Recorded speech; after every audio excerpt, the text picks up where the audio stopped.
peshqadam shoir va yozuvchi Abdurrahim O'tkir o'zining bir she'rini o'qib berdi.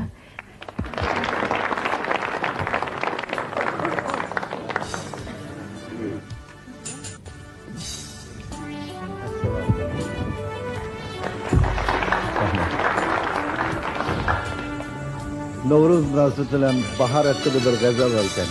O'qing. Kelay dilber tamaşa kıl, bu Novruz'du devronni. Ufqning mangzida kulgan sabohdek baharistonni.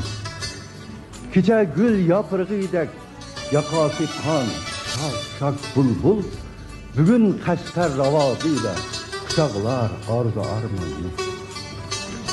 Tushib ko'kdan qaro yerga, go'yoki bir muqaddas put.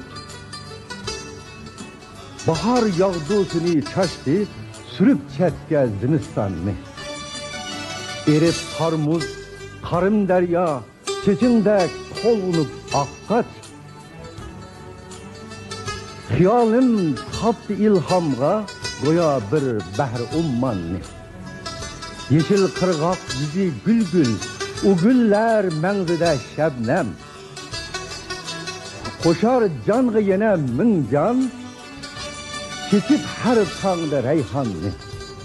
Ekilse leblerin yanlık külüp, lale veya çoğluk, nihacet istemek emdi, yürüp lali bedahşanlı.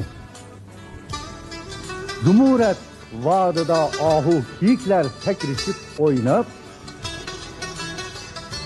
salar yardım ey dilber senin de kul kıramanlı. Uçarlıkla kanat kapta viçirlap cüp cüpi birle, isinge alasen muminindek hali perişanlı.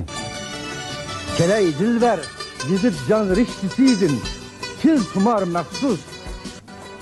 Yaman közledin Astraylı, bu güzel baharistanlı.